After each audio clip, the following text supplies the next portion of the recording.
네, 이번에는 이제 여러분들이 인공지능에 대한 전체 정보를 한번 2시간에 걸쳐서 살펴봤는데요. 이제 나머지는 그럼 어떻게 할 것이냐. 이 올리온 인공지능에 대한 대안으로 올리온 역량이 필요하다고 그러는데, 그럼 이제 올리온 역량은 도대체 뭐냐? 또 어떻게 해야 되는 거냐에 대해서 알아보도록 하겠습니다. 자, 먼저 올리온에 대해서 알려면요, 좀 가볍게 파워포인트를 한번 접근해 보겠습니다. 자, 올리온이 되는 길입니다. 페이지를 넘겨보면 현재 우리 시대의 고민들이 이런 거죠. 예, 공부는 가장 많이 하고 가장 행복은 덜하고, 결과도 제일 잘 안 나오고 하는 이 모습이 현재 우리의 모습이죠. 그래서 이제 하버드라든지 포항공대는 전부 올리온이 되라는 쪽으로 방향을 다 잡아가고 있습니다. 그 올리온이란 뭐냐? 쉽게 말하면 이런 겁니다. 어떤 문제를 제일 먼저 해결한 거예요. 어떤 문제를 제일 먼저. 그럼 문제는 어떤 것들이 있냐? 이런 것들이 있죠. 불의를 해결하면 정의가 되고, 불안을 해결하면 평안이 되고, 불신을 해결하면 신뢰가 되고, 불만을 해결하면 만족이 되고. 그죠? 이게 다 문제야, 문제. 이런 문제를 세계 최초로 해결해야 돼. 그럼 여러분 딱 듣는 순간에 노벨상 수상자는 하는 거지 라는 생각이 딱 드는 순간, 이거는 우리하고 관계없는 거다, 이렇게 생각이 드는 거야. 이 부분에서 정말 여러분에게 중요한 얘기 하나 하겠습니다. 문제를 해결하는 일을 알아낸다라고 표현하는데, 우리가 그동안 이렇게 문제 해결력이 없었던 이유는 무엇 때문이냐? 16년을 아는 데에만 초점을 맞췄단 말이에요. 아이가 태어나서부터 학교 다니고 있는 모든 16년, 20년 동안을 알아내는 방식으로 대화, 공부, 생활, 이거를 했더라면 아마 20, 30대의 노벨상이 나온다니까요. 방식의 문제라는 거예요. 자, 하나만 예를 더 들겠습니다. 지금 중요한 부분, 지금부터 아주 중요합니다. 자, GPS 기술은 지금 우리 차량에 다 내재되어 있고 핸드폰에 다 내재되어 있어. 얼마나 편해요. 정말 편하죠. 근데 이 기술은 1970년대에 나왔고, 초기에 여러분 알다시피 영화에나 나오는 기술이었죠. FBI, CIA와 같은 데서만 쓰는 기술이었다고. 근데 이렇게 좋은 기술을 초기에는 당연히 권력 있는 사람은 쓰지. 근데 지금 이렇게 일반화돼서 좋긴 하지만, 어쨌든 이 기술이 30년 만에 일반화되기까지 우리 모두가 이 기술을 쓰는데 처음에는 불가능하다고 생각했겠지. 근데 지금 이게 쓸 수 있는 이유가 뭐냐고. 첫째, 위성수가 많아졌죠. 두 번째, 모든 사람에게 이런 스마트폰이 지금 공급이 돼 있지. 이걸 뭐 인프라라고 그래요. 이런 인프라가 제공되면 그 놀라운 기술을 모든 사람이 쓰잖아요. 지금 제가 무슨 얘기 하려고 한 줄 아세요? 문제 해결 기술은 세상에서 가장 뛰어난 사람들만 썼던 기술이라고. 노벨상을 받는 사람과 그 수준에 근접해 있는 사람들만 쓰는 기술이었다고. 근데 그 기술을 어떻게 하면 모든 사람이 쓸 수 있게 할 수 있지 않냐는 거죠. 자, 100년 전에 문맹, 글을 읽는 사람은 진사급이었다고. 지금 이 글 읽는 기술이 누구나 가능하잖아요. 이걸 가능하게 했던 것은 근대의 국민교육이었다. 또 하나 예를 들어봅시다. 여기에 혹시 도스 써보신 분? 도스 하면 이렇게 나오죠. 우리 지금 디렉토리 하나 바꾸려면 우리는 여기서 누르면 바뀌죠. 예, 이렇게. 근데 도스 썼을 때 어떻게 한 줄 아세요? 체인지 디렉토리 모비즌에서 뭘로, 체인지 디렉토리를 줄여서 CD, 폴더 이름 이렇게 살았다고. 그게 지금 몇십 년 전이에요. 근데 지금 그렇게 해놨으면 누가 컴퓨터만 했을까요? 지금도 유닉스가 그렇게 쓰지만 쓰는 사람 없잖아. 지금 우리가 모든 할머니까지 다 쓰고 있는 이유는 위그지그. 다시 말해서 마우스로 왔다 갔다 하면 다 움직일 수 있는. 이제는 손으로, 이제 아까 봤죠? 손으로 막 밀고 땡기고 하니까 다 되잖아요. 지금 점차 발전하고 있는 거예요. 이 시스템을 개발하는데, 잘 보세요. 초기에 도스 프로그램 운영체제를 까는데 플로피 디스크라는 게 있었어. 5인치짜리. 기억나죠? 그 안에 들어있는 게 도스 프로그램인데, 그때 프로그램 크기가 50만 킬로바이트였어. 지금 운영체제 윈도우즈 깔려면 CD 하나가 있어야 돼. 4기가야. 3,000배 가까워. 이 3,000배가 뭘 만들었어요? 이 30년 만에? 모든 사람이 컴퓨터를 자연스럽게 쓸 수 있어요. 무슨 말을 하려고 하는지 알겠죠? 문제 해결 기술은 원래 누구를 위해서 개발된 기술이냐? 이 기술을 배우는 과정이 있어요. 문제 해결 기술을 배우는 과정이 어딘 줄 아십니까? 문제 해결 기술을 배우는 과정. 자, 초등, 중등, 고등. 여기는 대체로 기존에 있는 인류가 남겨놓은 정보를 배우죠. 대학까지. 대학원도 사실은 그죠? 한 분야를 깊이 연구하죠. 소중고는 상식적인 측면, 대학은 전공 영역, 교육학을 배워. 그 다음에 대학원은 교육학 안에서 교육 철학, 교육 행정학 등이 있는데 그 중에 하나를 배워. 그 다음 과정이 뭐예요? 박사네. 박사학위의 기준이 뭐죠? 논문을 쓰는데 새로운 문제를 해결해서 새로운 대안을 만들어내는데 남이 해놓은 거 있으면 돼요? 안 돼요? 안 돼요. 내가 만든 논문에 이런 문제를 잡았는데 이 문제에 대해서 인류 최초의 새로운 거여야 돼. 여기서 잘 되면 노벨상까지 나와.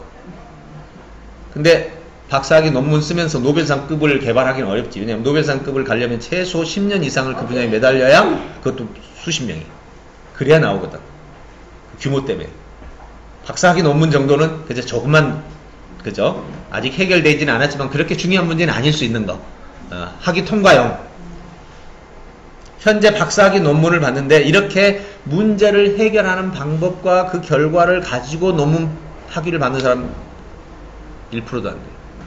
다 학위 따기 위해서 받아. 형식이야. 문제 해결 기술을 배우는 유일한 교과가 바로 박사학위였어요. 자, 박사학위의 모습을 좀 보여드리겠습니다. 제가 현재 박사학위 코칭을 하고 있거든요. 여기 보시면 현재 지금 석사과정 제가 가르치는 과정이죠. 이게 바로 박사학위의 논문을 쓰는 과정입니다. 포맷을 잠깐 보여드릴게요.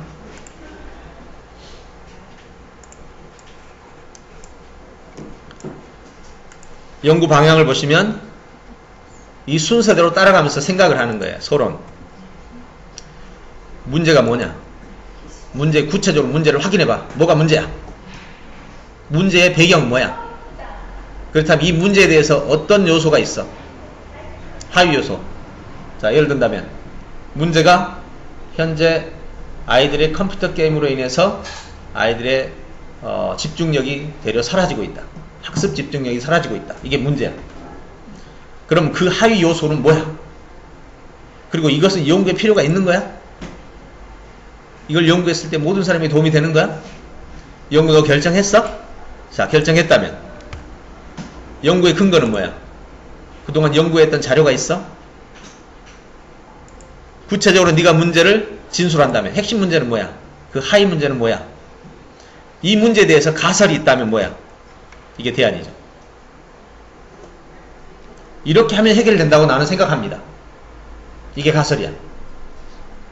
그리고 이거에 대해서 이제 연구를 어떻게 할 거냐? 이제 연구를 했을 때 가치, 그 다음에 연구 범위, 그리고 연구 자료, 연구 과정. 이게 이제 절차. 어떻게 연구할 거야, 그러면? 문제가 나왔어. 문제 요소가 보여. 이걸 가설은 이거야. 그러면 게임을 통해서 학습 집중력이 사라진다고 문제가 나왔어. 그럼 가설은 뭐야? 게임을 하되 학습 집중력이 가능하도록 하는 방법의 가설도 있을 거고, 게임을 안 하게 하는 가설도 있을 거고. 나는 이런 가설을 설정했어. 게임을 하되 학습 집중력이 사라지지 않는 방법으로 이런 가설을 제안합니다. 그럼 그거에 대해서 연구 과정은 어떻게 할 거야? 결과의 통계로 해서 근거를 제시해. 연구 결과는 뭐야? 뭐 하는 거야, 이게 지금? 문제 해결하는 거. 박사학위가 문제 해결을 위한 프로그램이었다는 거 아는 사람 자체가 많지도 않아. 이게 바로 인간의 능력의 정점이에요. 인간 능력이 정점이란 말이 무슨 뜻인지 아세요? 자, 지금 현재 호랑이 우리보다 힘이 세요. 걔가 지능을 가졌더라면 어떻게 돼? 뭐 더 할 말 없잖아요. 힘도 센 데다가. 근데 그놈들은 아직도 그렇게 사네. 우리는 지금 현재 지진이 어떻게 일어나는지를 알아냈네. 걔들은 아직 몰라. 능력이 뭐죠? 문제 인식. 그렇죠. 문제를 인식하고 이 문제, 이거 지진이 일어나는데 우리 다치니까 문제 인식했어. 그럼 제일 먼저 이 지진이 어떻게 일어나지? 원인 파악해야 돼. 원인을 찾고 나니까 대안이 생기지. 네, 대안에 대해서 소구를 만들지. 이게 인간 능력 전부 아니에요? 또 있어요? 이게 전부야, 전부. 그 전부인 문제 해결력을 왜 대학원에 박사학위에 가서 배우냐고. 조금 전에 봤죠? 위성의 기술을 30년 만에 모두가 쓰게 해놨잖아. 컴퓨터의 그 명령어를 위그직으로 지금 다 해결해놨잖아. 문맹을 100년 만에 다 해결해놨잖아. 수천 년 동안 문맹을 100년 안에 해결했잖아. 박사학위의 이 문제 해결 기술을 우리 아이들부터 배우면 안 되나? 안 될 이유. 중앙교육의 7차 그 교육 과정에 일본이 그 문제 해결 능력을 키워준다. 맞습니다. 이제 그런 일들이 이제 막 나오고 있어요. 그런데 선생님은 됐나요? 문제 해결력을 길러줄 수 있는 선생님이 지금 얼마나 있을까요? 대학교에서 교원 대학에서 훈련받고 나올 때 문제 해결력을 기르는 훈련을 받은 적 있나요? 지금도 바쁘죠? 교과 소화시키느라고. 이 말을 대구대학교 과학학교? 대구과학고등학교 가서 얘기를 했더니 학생들이 충격을 받아요. 수업이 끝나고 나가질 않는 거예요. 질문하느라. 선생님이 떼놓는데 겨우 떼놨는데 학생들을 알아본 거예요. 문제는 그걸 가르칠 선생님이 없다는 거예요. 예. 그게 지금 현재 저는 이 프로그램을 현재 교원대학부터 좀 넣으려고 생각하고 지금 교사 연수를 해결 안 돼. 교사 연수 지금 몇 시간 해갖고 그거 누가 가르치겠어요? 아까 보셨죠? 12시간 하니까 더 해주세요. 다 이러잖아요. 뭐 방법이 없는 거예요. 방법이. 최소한 4년 몇 년씩 해서 훈련받고 그냥 아이들을 만나는 순간부터가 다 문제 해결 학습이야. 이게 지금 대안이에요. 이걸 다른 말로 우리는 올리원이라고 부르는 거예요. 올리원의 능력은 뭐냐? 한마디로 문제를 해결하는 능력이다. 그런데 아까처럼 위성의 기술을 우리 모두가 쓰는데 이렇게 스마트폰과 GPS라는 우리 차 안에 내비게이션 같은 인프라가 있었잖아요. 그러면 이 박사학위의 기술을 모든 학생이 다 배우려면 어떤 인프라가 필요할까? 이게 지금 제가 연구하는 분야예요. 이 분야의 기술은 밝혀냈어요. 문제 해결 기술은 밝혀냈다고. 그리고 현재 학생들이 배우고 있어요. 먼저 배운 결과부터 한번 볼까요, 그러면? 여기서 한번 그걸 봅시다. 이건 현재 하고 있는 결과인데 결과를 먼저 한번 보여드릴게요. 오늘 제주대학교 로스쿨과에서 강연회가 있는데 거기 강연에서 할 내용을 사전에 잠깐 공개를 해드릴게요. 자,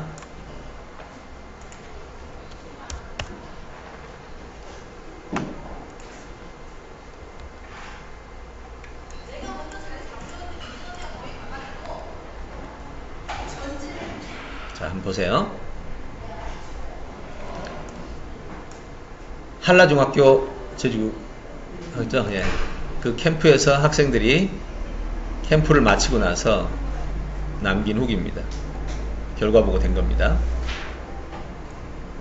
이건 3일간 캠프였거든요. 3일 캠프 만에 어떤 결과가 나왔는지 한번 보세요. 정말 그렇다가 4번이죠. 그렇다고 정말 그렇다가 다 잡았죠. 후기를 쓰라고 그랬더니 영재를 천재로 나만 알고 싶어. 이게 거의 한 50% 됩니다. 예. 재미있다, 신기하다. 이게 한 30-40% 됩니다. 아무도 몰랐으면 좋겠다. 너무 놀랍다. 재밌다. 나만 알고 싶다. 그죠? 도움이 된다. 알려지지 않았으면 좋겠다. 박사돈을 알려주고 싶지 않다. 재밌고 신기하다. 알려주기 싫다. 아깝다. 말해주고 싶지 않다. 이유가 뭐인 줄 아세요? 이유는 핵심이 이거였습니다. 자기들이 그렇게 원하던 능력이 매우 오랜 시간 해도 안 되던 게 너무 짧은 시간에 되는 거야. 얘들 그냥 충격을 받아요. 평생을 해도 안 되던 게 한 며칠 사이에 돼버리는 거예요. 얘들이 얼마나 놀랬겠어요. 예, 그러니까 막 이게 오랫동안 해서 한다 그러면 알려줘도 어차피 못하잖아. 노력 많이 해야 된다. 그러면 어차피 뭐, 여러분 그 날매기 알려주기 싫은 게 어떤 거예요? 10년 하면 된다. 이런 건 알려줘도 돼. 아니 요거 하나 잡았더니 내 평생 소원 이런 건 죽어도 안 알려주지. 이 마음이 느껴지죠. 오죽하면 학교에서 이게 지금 설문조사를 2일차 했잖아요. 그래서 학교 측에 제출을 했네. 그랬더니 학교 측이 이걸 믿겠어요, 이 말을? 이거 뭐 학생들 꼬드긴 거 아니냐 이렇게 된 거지. 그래가지고 3일차에는 자기들이 한 거야. 쇼로이. 다시 조사를 했다니까. 오죽하면 보세요. 1번이 매우 만족한 거예요. 여기 요거는 뭐냐면 예, 작다. 여러분 학생들 캠프 올 때 지가 스스로 가는 캠프 있어요? 부모가 다 보내지? 처음 왔을 때 인상 알죠? 이런 애들이 이렇게 바뀌었다면 믿겠냐고요. 근데 이 캠프만 이랬겠냐? 아니요. 지금 2년 내내 했던 전국 캠프가 다 똑같은 반응이에요. 학생들이. 나온 반응도 똑같아요. 예. 오래 했으면 좋겠다고 시작부터 해서, 예? 신기하다. 예? 그죠? 네. 느꼈다. 똑똑히 감사하다. 막상 너무 재미있다. 알려줄 수 없다. 아무에게나 가르쳐주기 싫다. 너무 재밌다. 제가 뭐 이런 데이터가 얼마나 많겠습니까? 저희는 할 때마다 이 데이터를 다 남기니까. 얘는 지금 대안학교입니다. 여기는 아예 캠프 딱 마치고 나서 어떤 줄 알아요? 학교 프로그램을 이걸로 다 바꿔버렸어. 그리고 학부모들한테 전부 모아가지고 이제 이 프로그램 바꾼다. 안 할 사람 나가라 해버려.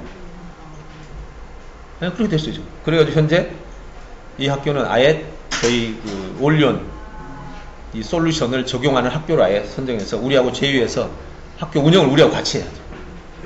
그리고 그 교장 선생님 아들은 아예 저희 그 교육원에 아예 와서 일하고 있어. 일하고 배워. 대교 임원들, 대교의 눈높이 회장, 사장, 임원들 40명이 이걸 듣고 처음에 안 믿어. 안 믿어. 그래가지고는 그래도 한 분이 그러더라고. 이거 혹시 실험해 볼 수 있냐고. 실제 사건입니다. 그래서 실험하자고 그러더라고. 하자. 뭐 어떤 방식으로 하려고. 캠프로 하자. 4일간 캠프를 하는데 학생들이 자기가 모아주겠다. 대신에 캠프 관리는 자기들이 하겠대. 교육은 우리가 하고. 그래서 캠프 관리진들이 전부 대교에서 나왔어. 와가지고 전부 체크하고 4일간. 그 학생들을 보냈는데 전부 임원들 자녀들만 왔어.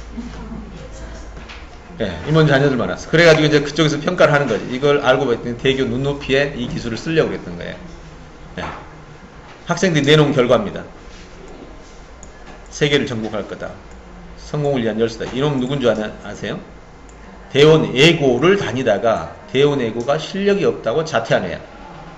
대원예고 최고잖아요. 그러니 얼마나 잘났어. 첫날 딱 왔는데 임원들이 뭐 자기 나이를 뭐 다 고등학생만 나눈 거 아니잖아. 초등학생 다 온 거야. 고등학생 자기 같은 애를 여기 초등학생 그룹에 같이 넣어놨다고 완전히 삐져가지고 잠만 자는 거야.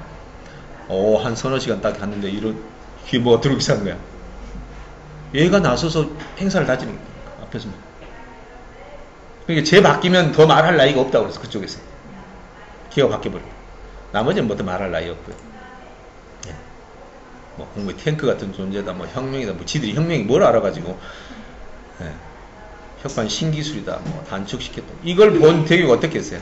당장 이거 자기들에게 쓰게 해달라고. 그럼 저야 이제 학자니까. 교수가 학자니까. 그럼 뭐 쓰는 건 상관없다고 그러더니 독점 아니면 안 된대. 원래 기업은 또 그렇대. 나 그거 못하다. 나는 사업가가 아니다. 이거 내 미션으로 개발한 거지. 당신들 주려고 개발한 거 아니잖아요. 그냥 쓰는 건 괜찮아. 자기 독점 아니면 사업을 못한대. 그럼 이거 하지 말자. 이래가지고 이제 사업으로 연결을 안 시켰죠. 네. 이거 완전 실화들입니다, 다.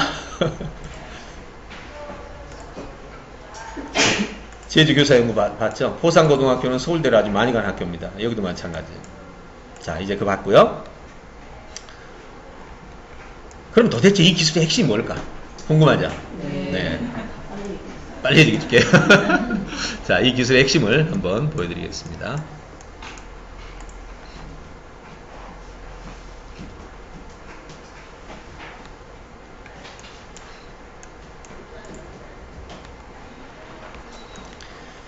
바로 이게 핵심 영역입니다. 학자적 영역과 경영자적 영역인데 우리 보통 학생들은 경영자가 아니죠. 예, 주로 문제 해결에서 대안 설정까지만 합니다. 이 학자적 영역은 먼저 자료를 수집하고 공부죠. 이거 공부입니다. 우리가 흔히 할 때 지금 국영수사가 지금 배우는 게 자료 수집이에요. 자료를 정리하는 게 이제 노트하는 거, 암기하는 거. 이제 이게 정리가 잘 된 사람이 이제 시험 문제를 잘 풀어. 그러죠? 학생들은 자기가 문제를 찾아내지는 않아. 선생님 문제를 주지. 근데 위대한 사람들은 누가 주는 문제를 풀면 이미 직원이야. 맞죠? 예. 자기가 문제를 찾아. 그래야 남들이 모르는 문제지. 문제를 찾아. 그걸 보고 문제 발견이라고 그래. 사실 학생들은 여기까지만 해요. 이 두 가지만. 두 가지 중에서도 여기 다음 단계가 바로 저희가 하는 아주 중요한 부분입니다. 이걸 전 세계 어디도 잘 안 합니다. 그래서 이걸 빼놨는데 이게 사실은 오늘 제가 가르치는 핵심 기술의 첫 번째 단계예요. 이게 첫 번째 단계고 두 번째 문제 발견과 대안 설정. 여기까지는 노벨상 학자들이 하는 거예요. 박사학위 논문에서 이게 여기까지 나와. 이걸 가지고 연구 결과가 나오면 이 결과를 기업가들이 돈을 주고 특허권을 사. 아니면 제휴를 해. 그리고 이걸 가지고 경영을 해. 뭘 개발해요? 상품을 개발해. 그렇죠? 여기까지는 아이디어지. 실험을 통해서 다 결과가 나온 아이디어야. 그러면 이걸로 도구를 개발해. 자, 상품이 개발되면 이걸 가지고 유통을 하기 위해서 조직을 만들고 회사. 그리고 그걸 유통을 시켜서 마케팅. 돈을 벌어. 이게 바로 제가 가르치는 올리온 영역이에요. 그런데 잘 보십시오. 이거만 잘하는 사람은 학자. 이거만 잘하는 사람은 경영자. 이 둘을 잘하면 뭐가 될까요? 거부. 자, 빌 게이츠. 지금 경영자예요? 학자예요? 초기에는 도수를 누가 만들었어? 도수를 빌 게이츠가 만들었잖아. 초기에 이 도수를 만들 때 빌 게이츠의 직업은 뭐야? 학자하고, 그러니까 프로그램 전문가라 이 말이지. 학자라고 말하는 건 지금 전문가. 어떤 방안을 만들어낸 사람. 그 다음에 지금은 빌 게이츠는 뭐야? 경영자. 그러니까 세계적으로 돈을 제일 많이 벌어. 여러분, 아이디어만 만들어낸 사람 돈 많이 버나요? 안 벌어. 학자들은 돈 항상 가난해. 아이디어 다 만들어 놓고도 가난해. 노벨상쯤은 괜찮은데. 돈은 다 여기서 벌어. 페이스북의 주커버그. 초기에 프로그램 개발할 때 이 사람의 직업은 뭐예요? 프로그래머, 전문가야. 학자라고. 연구한 사람. 지금은 직업이 뭐예요? 경영자예요. 여러분 자녀를 어떻게 키울래요? 그렇죠. 연구 개발하고 그걸로 경영까지 할 때 최고의 부와 명예를 누리게 돼요. 안 그러면 둘 중에 하나를 선택해야 돼. 여러분 이거 하는 사람은요 연구 못합니다. 경영하는 사람이 연구하는 사람 봤어요? 경영하는 사람이 연구하면 그 회사 망합니다. 연구하는 사람이 결과가 나오기 전에 경영하면 연구가 안 됩니다. 서로 다릅니다. 이거는 순서적 분야예요. 먼저 연구를 해서 결과물, 즉 대안을 설정한 다음에 그걸 가지고 도구를 개발하고 조직관리를 해서 경영까지 가면 해결이 됩니다. 만약에 이게 둘로 나누어지면 어떤 일이 벌어지냐? 이 사람이 10년 걸려 개발했어. 이 사람이 이걸 사왔어. 사와서 이 일을 진행하다 보면 문제가 있을까요? 없을까요? 수없이 많죠. 수없이 많은 문제를 해결하는 과정에서 이 사람이 10년 노하우가 이리 와요? 안 와요? 안 오잖아요. 이 사람이 이리 와서 일을 하면 몰라도, 이 사람이 여기 와서 일하면 몰라도, 예, 이 사람 걸 사왔어. 그럼 이 노하우가 안 온다고. 근데 이 사람이 이걸 개발하고 나서 경영까지 같이 했다. 성장 속도가 거의 10배, 100배에 이릅니다. 느낌이 오나요? 네. 지금 세계적인 부자들은 다 이런 사람이에요. 잡스, 워런 버핏.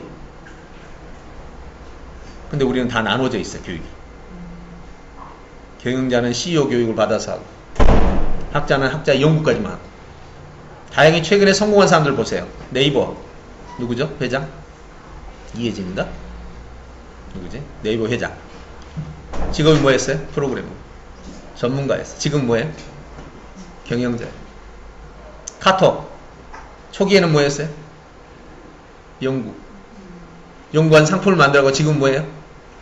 경영. 아시겠죠? 세계 최고의 거부들은 다 둘이 통합된 사람. 자, 그렇다면 이제 여러분 자녀의 방향이 어디로 가야 되는지 알겠죠? 아, 둘 다 하기 역량이 도저히 안 된다 그러면 하나라도 해야지. 자, 저희가 이걸 가르치고 있는데, 그럼 첫 번째가 바로 첫 번째 이 부분에서 핵심은 뭐냐면 설계입니다. 이게 되면 나머지는 다 돼요. 그 다음에 두 번째는 경영입니다. 요거는 이제 문제 해결 프로그램이 따로 있어요. 자, 예를 들어서 요거는 자, 이제 실제 사례를 볼게요. 설계는 이런 겁니다. 자, 학생이 하나의 정보를 가지고 어떻게 설계하는지 보세요. 자, 중학생 하나가 중학교 2학년짜리입니다. 자, 제가 좀 빨리 돌릴게요. 자, 이 지문입니다. 잘 보이죠? 네. 자, 이 지문을 가지고 여러분에게 묻습니다. 자, 이제 공부잖아요. 이거 보면 공부나 다름없는데, 자, 이 지문을 가지고 여러분 중에 한 분에게 나와서 이거를 설명하라고 제가 지침을 줬습니다. 자, 한 분, 여러분 다 여기 속했다고 생각하시고, 자, 나와서 어떻게 설명할래요? 여기서 조건은 이 지문을 다 같이 보고 있습니다. 자, 다 같이 이 지문을 보고 있어. 나와서 설명을 하세요. 자, 그럼 사례를 예를 들겠습니다. 여러분 서로 잘 아시죠? 여러분 지금 여기 팀원끼리 다 아시죠? 예. 여기 나와서 선생님한테 제가 여기 나와서 자기소개를 하라 그러면 무슨 얘기를 해야 될까? 이 상황에서. 제 이름은, 제 집은 이러고 있으면 이분들이 아는 거예요, 모르는 거예요? 친구들이 알아요, 몰라요? 지금 내 이름하고 이런 거 얘기하면. 알잖아요. 내 소개하라고 그러니까 아는 걸 나와서 하라는 거예요? 아니잖아. 여기가 다 친구들이면 자기소개 좀 해보라고 그러면 나와서 나 어디 살고 부모님 이거 하라고 나오라는 거 아니잖아. 지금 이거를 가지고 설명하라고 그랬어. 그럼 여기 나와서 설명할 때 어떻게 할게요? 이거를 다 같이 보고 있어. 자, 방법. 나만의 문제를 만들어서 여기에서 끄집어낼 질문 하나 만들고 거기서 이제 내가 찾아낸 도출을 영역을 좋아요. 다시 말하면 이분들이 이걸 봐도 잘 모르는 걸 찾아내서 말해야지. 그게 선생님 아니야? 이 지문 가지고 선생님이 나와서 설명할 때 학생들이 아는 걸 계속 설명하면 학생들이 반응이 어때 이제? 다 자. 뭐 나는 봤지만 나는 보고 있지만 안 보이는 거. 자, 기자들이 쓰는 글 보고 칼럼니스트들이 쓰는 글 보면 이번에 동일한 어떤 사태에 대해서 나도 보고 있어. 이번에 정부에서 진행하는 어떤 사건에 대해서 예전에 한번 미디어 법 통과시킬 때 나도 알았고 국민들도 알았어. 근데 미디어법의 통과의 문제점을 딱 지적을 하는 글을 읽어보니까 헉, 세상에 이런 문제가 있었구나. 난 몰랐어. 똑같이 보았는데 어떤 사람은 알고 어떤 사람은 몰라. 모르는 거를 집어서 보여주는 게 글쓰기고 칼럼이고 기사고 책이란 말이야. 이걸 보고 설명할 때 남이 모르는 걸 말해야 돼. 모르는 게 뭐뭐 있어. 자, 첫 번째 모르는 게 뭐예요? 자, 내가 묻겠습니다. 이 글의 핵심 주제를 한 문장으로 말하시오. 한참 봐야지. 당장 안 보여. 대충 말할 수는 있지. 틀린 사람 10만원. 이러면 이제 이거 쉽지 않지. 맞는 사람 10만원 주고 틀린 사람 10만원 내고 게임할까요? 이게 바로 설명하는 방법이야. 자, 두 번째. 이 글 속의 주제가 어떻게 구성되어 있는지 설명할 수 있는 사람. 자, 이렇게 묻는다면 설명이 힘든 거예요. 자, 이 친구 어떻게 하는지 볼까요? 자, 갑니다. 자, 좀 빨리 넘길게요. 자, 여러분과 같이 잠깐 볼게요. 인간은 다른 사람의 행동에 자신의 의사를 강제하는 힘을 행사하는 일을 권력이라 한다. 이걸 짧은 단어로 핵심으로 바꾸면 뭐죠?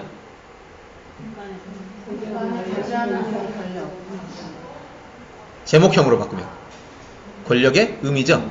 예. 권력 의미야. 그 다음에 권력 의미라고 적었으면 뒤에다가 뭘 적어야 되냐? 권력 의미가.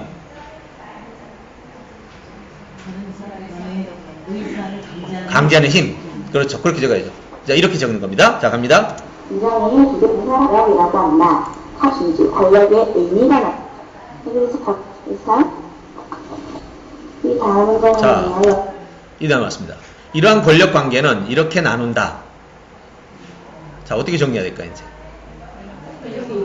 권력 관계는 이런 형태가 있다. 권력 관계는 이 사이사이 관계를 말하는 거고, 이것은 하나의 형태가 됩니다. 여러 가지 관계입니다.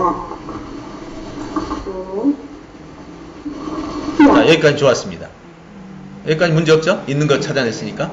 자, 근데 이 친구 어떻게 하나 보세요. 이 형태에 대해서 이 아래 하위 요소가 또 있을 거 아니에요. 또 다른 것도 있을 거 아니에요. 이거를 상호작용으로 넣어줘야겠죠. 그리고 교사이라는 관계를 가진다는 벽을 오, 야, 이거 확 달라지죠? 네. 확 달라지네. 다음 문제 여기입니다. 이 중에서 정치적 기능을 수행하는 조직한 권력을 정치 권력이라고 한다. 그럼 여기 어디에 속해요, 여기? 여기 없죠? 그럼 이 내용은 어디다 넣어야 돼? 권력의 형태 중에 하나잖아요. 그럼 어디다 넣어야 돼? 여기다가? 네, 국가. 그런데 문제는 뭐예요? 자, 여기 잘 봐요.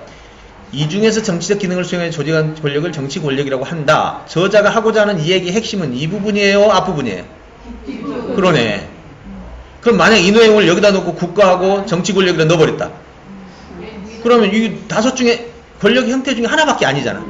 이걸 보고는 이걸 얘기하고 있다는 말이 안 들죠. 여기에 있으면 안 되지 도저히. 그럼 어떻게 할까요? 다시 한번. 권력의 형태 밑에다가 평하나의 드림트를 아, 형태 밑에다가 여기다 만들면 같은 형태인데 어떻게 분류할 거예요? 이 안에 들어있는 거 맞는데. 국가에 속한 가정, 학교, 기업, 기관이 있다. 어렵죠?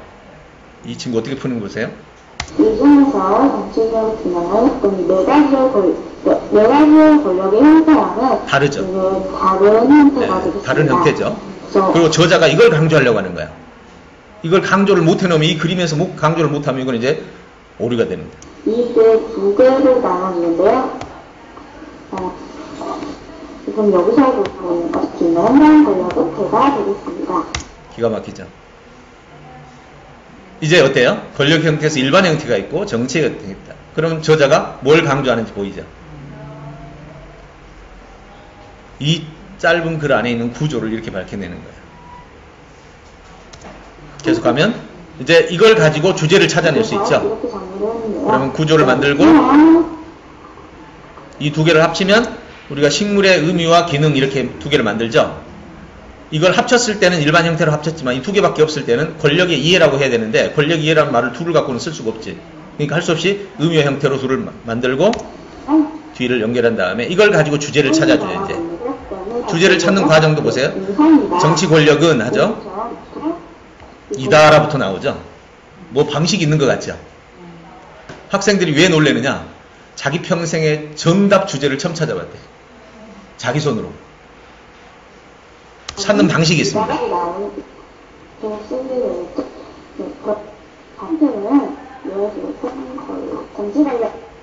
이렇게 해서 주제가 완성이 됩니다. 그리고 이제 요약이 되겠죠. 이 요약은 위에 있는 설계를 보고 요약을 하게 됩니다.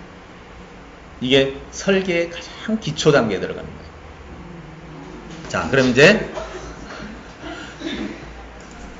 자, 그럼 이제 더 재밌는 내용을 한번 보겠습니다.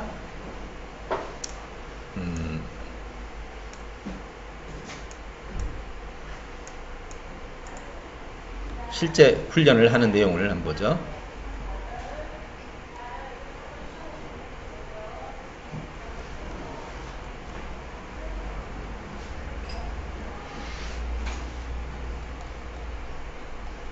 그냥 이걸로 먼저 보겠습니다.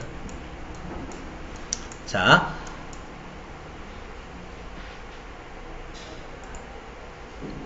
중학교 3학년입니다.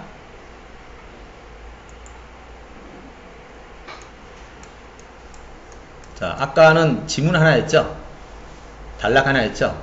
이제는 학생이 책을 한 권 씁니다. 자, 연구 개요, 연구 방향, 목표, 주제, 내용, 연구 자료, 책 10권 읽었습니다. 여러분, 저자들이 책 10권에서 100권 읽고 그걸로 책 쓰죠? 네. 10권 읽었습니다. 그거를 어떻게 정리했느냐? 이렇게 정리합니다.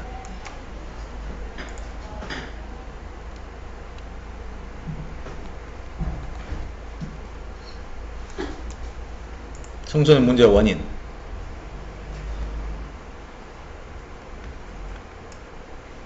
쭉 나오죠?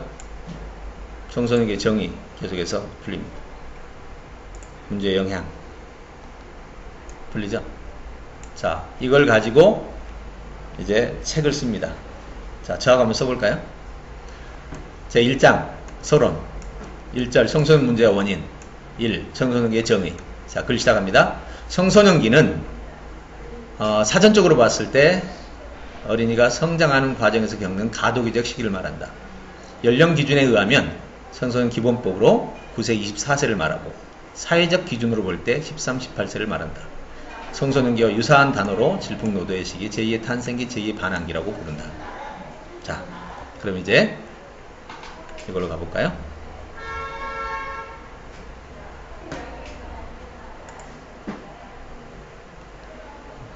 이렇게 안 떠.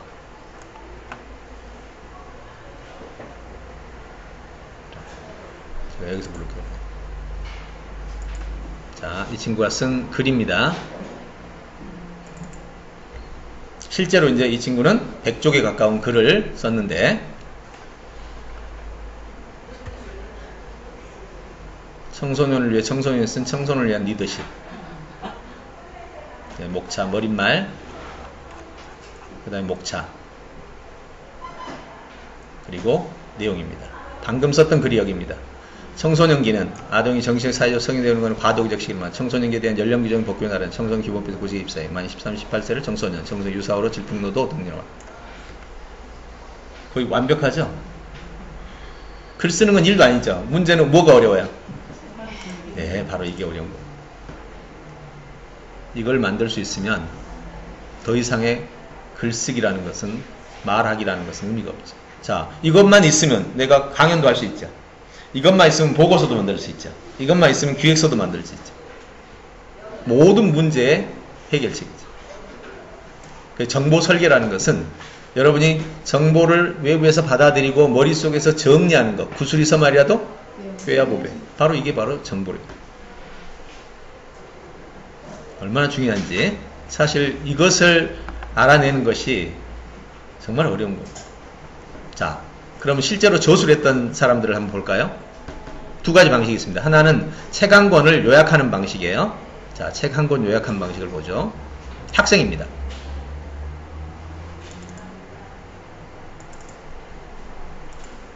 자, 이 친구는 박성호,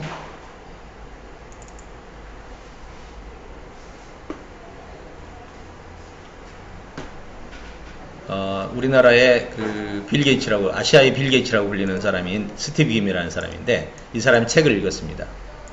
책을 읽고 이렇게 작성을 했어요. 프리뷰, 목차 정보가 이렇습니다. 총 4개의 목차가 있고 그 중에 합으로 내서 이렇게 목차가 되어 있어요. 자, 이 내용을 어떻게 정리인지 보세요. 작가계요. 먼저 스티브 김에 대해서 분석하고 저자의 주장 한 문장으로, 요점, 저술 의도 한 문장으로, 요점, 저술 목적 한 문장, 요점. 자, 여기까지 작성했습니다. 그런 다음에 이제 이 책으로 들어가야 되겠죠. 자, 작품 개요입니다.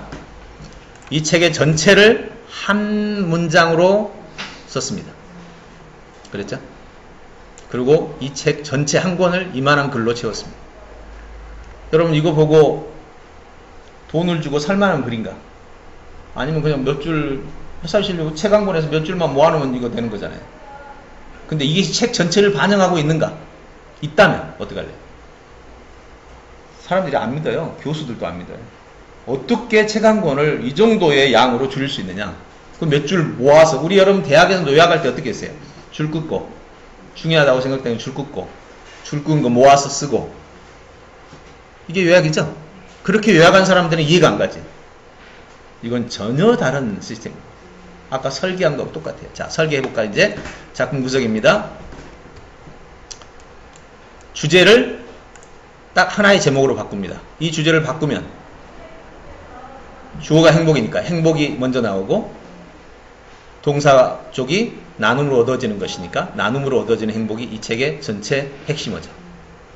이 책의 주어는 스티브 기맥이지만, 실제 내용에 의한 주제는 요거예요. 펼치면. 아까 목차 4개가 이렇게 바뀝니다. 나눔으로 얻는 행복. 나눔이 지금 현재 비전이죠. 그 다음 행복이 있죠. 나눔으로 얻었다는 말은 성공했다는 소리야. 가난이 준 비전. 펼칩니다. 주제문이 다시 나옵니다. 가난이 준 비전을 3개로 나눠줬습니다. 가정생활, 학업생활, 군대생활. 다시 가정 형편이 나눠집니다. 경제 형편이 나눠집니다.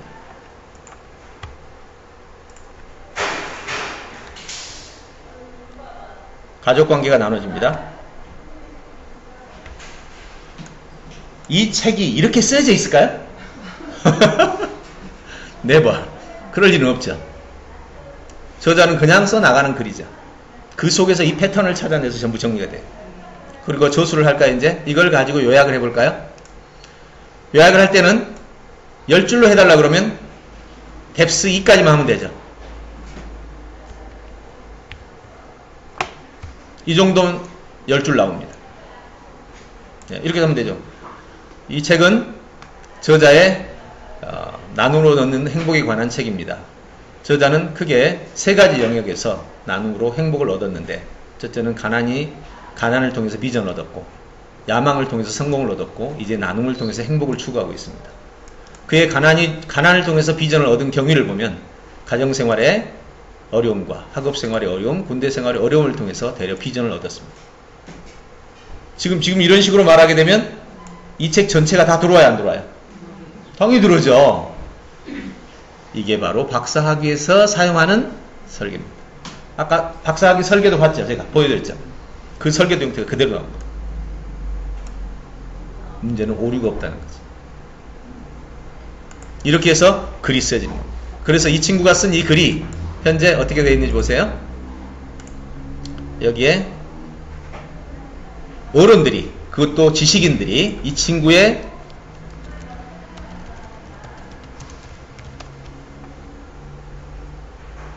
이게 이 친구가 쓴 책입니다. 자, 읽어볼까요? 진정한 행복은 돈에 의한 성공이 나눔으로 얻어지는 행복이다. 맞죠? 내용. 여기서부터 스티브 김은 가난에서 벗어나 부자가 되고 싶은 꿈을 꾸었다. 요점. 그죠? 그 다음 이제 나눔으로 얻는 행복의 1. 가난이 준 비전. 맞죠? 주제. 동기부여해줬다. 스티브의 어린 시절은 가난 그 자체였다. 이제부터 글이 시작됩니다. 가난이 준 비전. 또 글이 시작되는데 바로 이 내용이 그대로 풀려나가는 게 이 글입니다. 왜 학계, 그 다음에 교육계, 그 다음에 교육청, 학생들 다 놀라는지 아시겠죠? 박사학위에서 사용된 기술을 초등학생부터 사용할 수 있도록 만든 솔루션입니다. 이걸 어떻게 그럼 이걸 다 찾아내느냐? 그게 기술이에요. 그 훈련을 이제 다 시킵니다. 그래서 이걸 배운 학생들이 정말 달라집니다. 아, 이거 죽어버렸나봐요.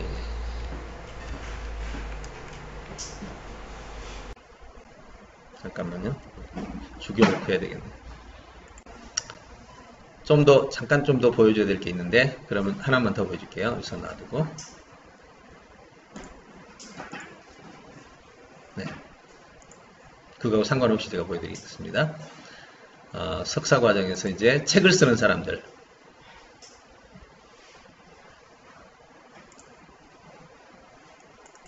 올리원. 이게 현재 석사 과정에서 실제 책을 쓰고 있는 과정입니다. 어떻게 쓰는지 보실래요? 여러분이 책을 이렇게 쓸 수 있다면 누구나 다 책을 쓸 수 있다는 소리가 되는데요. 예. 책 쓰고 싶은 사람은 빨리 여기에서 손을 다셔야 됩니다. 자, 먼저 한 꼭지를 씁니다. 한 꼭지를 쓸 때 지금 코페르니쿠스에 대해서 책을 쓰는데 그 사람들 한 꼭지를 쓰는 거죠. 이 훈련을 하면서 쓰는 겁니다. 지금 차수가 지금 몇 차가 돼 있죠? 예. 1차 설계 때 했던 내용입니다. 작성 형식이 먼저 나오죠. 논문 같죠? 그죠? 예. 네, 형식에 의해서 쫙쫙 자료 수집이 들어갑니다. 두 번째, 본문 정보에서 다시 형식이 나오죠. 이 형식을 정하는 게 기술이에요. 그런 다음에 각 형식마다 이제 해당된 정보를 수집하죠. 네. 자료를 수집해 갑니다. 자, 이렇게 해서 모여진 정보가 수차례의 평가를 거치면서 수정 보완합니다. 이게 코칭입니다. 제가 지금 박사학위 코칭 하나 하는데 수천만 원 받거든요. 예. 박사학위는 일반 저수랑은 완전히 질이 다른 겁니다. 예.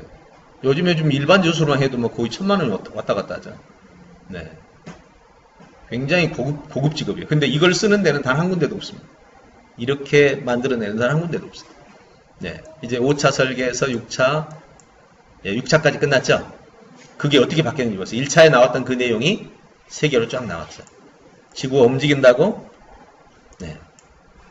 천문학의 개척자? 이렇게 나오죠. 이게 글입니다. 자, 어떻게 글로 바뀌었는지 볼까요? 이게 실제로 쓴 글입니다.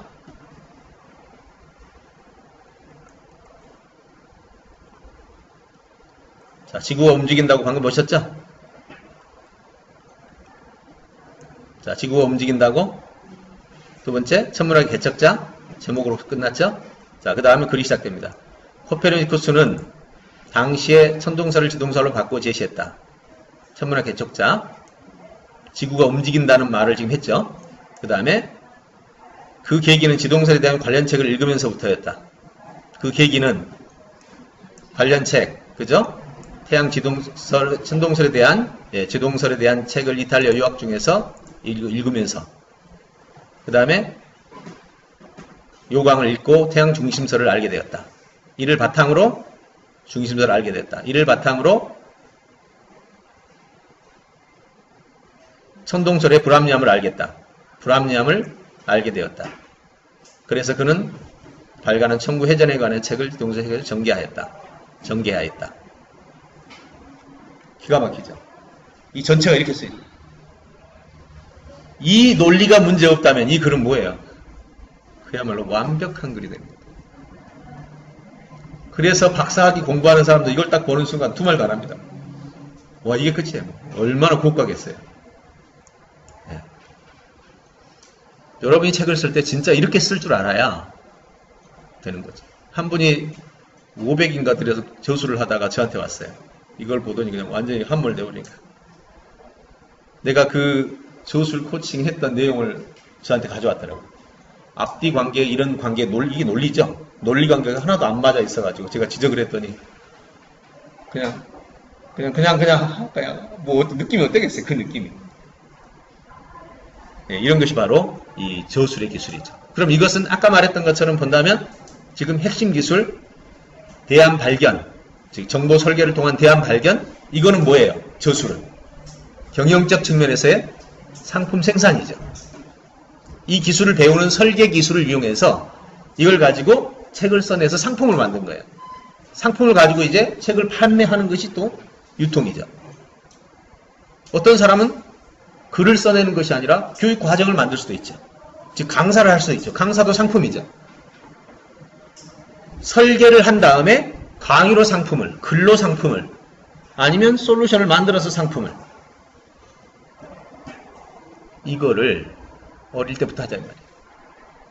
지금 제가 학교 제가 원래 98년에 꿈의 학교라는 대안학교를 설립을 했죠.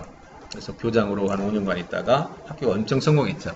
현재도 우리 서산에서 지금 꿈의 학교 혹시 들어보신 분 있죠? 예, 비싸죠? 제가 초기에 너무 비싸게 세팅을 해놔가지고 지금은 이제 너무 비싸서 제가 누구라도 공부할 수 있는 시스템을 만들어야 되겠다 해가지고 지금 제작을 하고 있는 게 바로 이 시스템이에요. 지금 이제 만들려고 준비하고 있어요.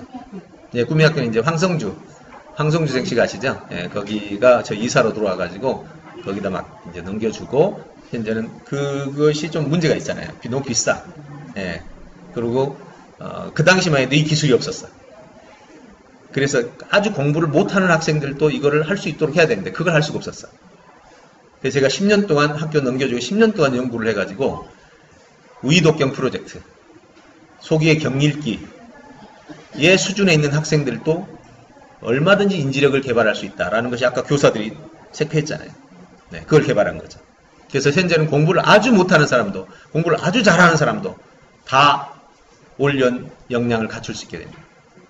문제 해결력이라는 것은 우리가 정보를 배우는 역량이나 내가 문제를 해결하는 역량이나 같은 건 아니지만 연습을 하면 문맹을 해결하듯이 윈도우를 지금 쓸 수 있듯이 GPS를 쓸 수 있듯이 다 같은 것들이에요. 인프라가 필요한 거예요.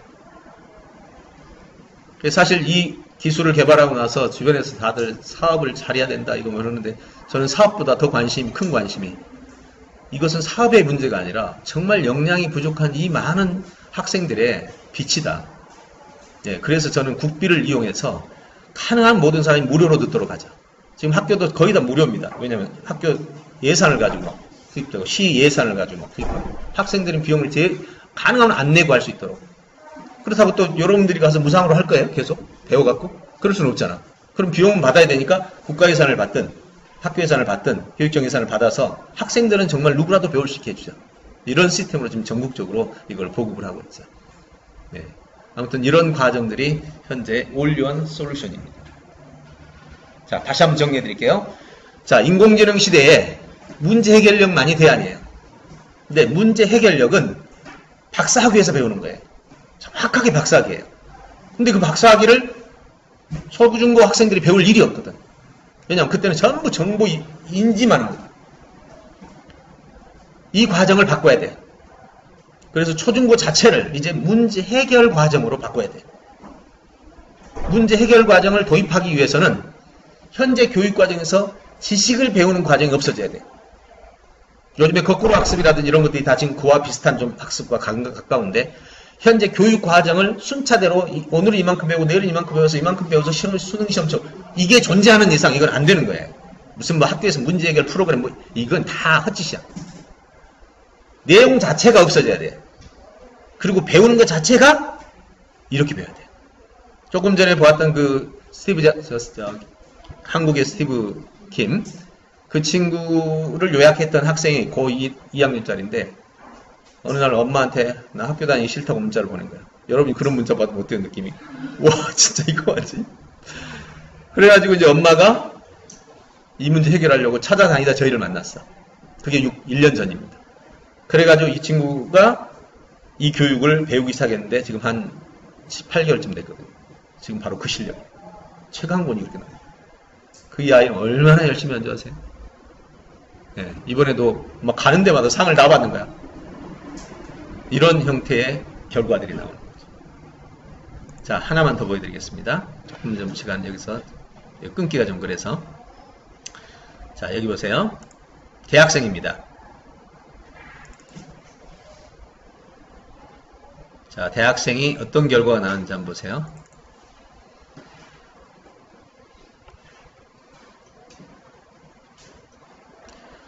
이창호라는 학생이고 대학교 2학년이고 14시간 훈련을 했습니다. 12년 9월이었죠. 그리고 학기말 시험에 이걸 썼는데 한 과목당 1시간 30분씩 훈련을 했습니다. 문법과 요약기술, 가속인지 요약기술 해가지고 결과가 나왔는데 원래 이 친구가 군대 가기 전에 10년 1학기에 3점 이상 CBB, BA, CAB 이랬던 애예요. 그랬던 애가 이 과정 공부하고 이렇게 바뀌었어요. 4.33에 AAA 다 A 뿌리고 두 개만 A. 내가 처음 만나서 하는 말. 얘가 이렇게 공부한 줄 몰랐어요. 지가 와가지고 나 이랬어요 하고 자랑하니까 알았지. 너 원래 잘했지. 그랬더니 하는 말, 저 평생 동안 중간 넘어본 적 없어요. 이거 완전 대박이죠. 그래야 이게 소문나고 결국은 대구 한의대에서 이 과정이 개설됐어. 학교 측에서. 그 정도면 조사 다 났겠어. 대구일보에 기재되고 장학금 받고 이된 거죠. 지금도 이 아이는 만날 때마다 와서 막 자기 일처럼 해줘. 지금 이런 후기들이 얼마나 많겠어요. 예. 이게 바로 지금까지 저희가 만들어왔던 이 과정들이에요. 그래서 저는 여러분들에게 오늘 이 올리온 솔루션이라고 그러거든요. 올리온 솔루션이라고 그러는데 문제 해결력을 개발하기 위한 이 솔루션을 훈련받는 과정이 필요해요. 근데 문제는 현재 제주도에는 강사가 없어. 강사가. 요청을 해와도 갈 사람이 없잖아요. 그래서 누군가가 제주도 안에서 중간 포스트가 있어서 이 Y 같은 데서 포스트를 만들어가지고 국비 과정으로 돌려서 최대한 강사를 양성해서 강사 코치 둘을 양성해서 한쪽에서는 강사로 가고 한쪽에서는 학생들을 가르치는 작업들이 진행이 돼야 돼요. 좀 학교 측에서는 캠프니 뭐니 요청을 해와도 해볼 수가 없는 거죠. 거기다가 우리 탐나교육원 원장님이 이걸 지지하고 있으니 얼마나 좋아요. 교사 연수에서 이것 지금 다 교육하고 있잖아요. 이런 조건들을 가지고 있습니다. 그래서 이번에 여러분들이 이 올리온에 대한 개념을 정확하게 좀 인지하시고 앞으로 훈련을 좀 받을 수 있는 기회가 필요해요. 다음 시간부터는 이제 진로하고 인성을 둘로 나눠서 하겠지만 오늘 제가 보여드리고 싶었던 것은 결국 문제 해결력, 대안 수립 역량, 대안 수립 역량, 실행 역량. 수립 역량이 아까 뭐라고요? 문제인식, 정보 이해, 대안 파악. 대안 실행이 이게 바로 경영이죠. 여기가 학자, 여기가 경영 역할입니다. 그리고 나머지 하나가 인간관계력이죠. 인성훈련. 진로는요. 사실은 진로는 똑똑하면 돼요. 할 말 있나요? 할 말 있어요? 진로 있고 진학이 되니까 진학 있고 진로가 되고. 들어봐요. 똑똑하다라는 말은 잘 보세요. 똑똑한 사람이라는 뜻이 뭐냐면 남보다 먼저 알아낸다는 거예요. 똑똑하죠? 예. 근데 거기다가 인성이 없으면 남보다 먼저 알아내가지고 많은 걸 얻게 돼. 돈을 많이 벌거나 아무튼 많이 얻게 돼. 그 인성이 없으면 이 돈을 자기만 써. 나누지를 않아. 그래서 똑똑하다. 그런데 인성이 없다. 그래서 인성이 없으면 나누질 않아서 결과적으로는 사람들에게 미움을 받아. 똑똑한 사람이 사람들과의 관계가 안 좋으면 자살해요. 그러면 진짜 똑똑한 사람이가? 똑똑함이 아까 뭐라고 했어? 내가 이런 불행함이 올 걸 알아내는 게 진짜 똑똑함이지. 내가 인간관계가 부족해서 똑똑해놓고도 내가 불행한 인생을 살 거를 알아내지 못한 사람이 진짜 똑똑한 거예요? 아니잖아요. 그래서 진짜 똑똑함이라는 말을 쓸 때는 지혜롭다는 말을 써요. 지혜로운 사람은 똑똑하고 인성이 뛰어나. 스스로를 인성을 훈련시킬 줄 아는 사람이야. 다시 말해서 진로는 솔직히 말해서 진로는요. 똑똑하면 진로는 찾아. 남이 고용 안 해도 내가 일을 만든다니까. 근데 시간이 갈수록 인성이 없으면 그 사람은 외로워지게 돼 있어. 그래서 사실은 정확하게 얘기하면 진로란 진로에 대해서 얘기하는 것 자체가 우스운 거예요. 왜 학교에서 공부를 열심히 시키는데요? 공부 열심히 하는 이유가 뭐예요? 진로, 좋은 진로 잡으려고 한 거 아니에요? 근데 진로지는 또 왜 필요하대? 똑똑하게 키워주면 진로잖아. 물론 현재 진로가 너무 다양하니까. 근데 진짜 똑똑한 놈이 자기 진로 못 잡을까? 진짜 똑똑하다면 그 상황들을 파악하지 않겠어요? 직업 상황 자기가 파악하지 않겠어? 여러분 진짜 똑똑한 애들이 그냥 아무렇게나 하던가요? 지가 다 조사해. 진로란 진짜 똑똑한 사람은 진로 지도가 필요가 없는 거야. 왜? 지가 할 길 지가 연구해. 틀려요?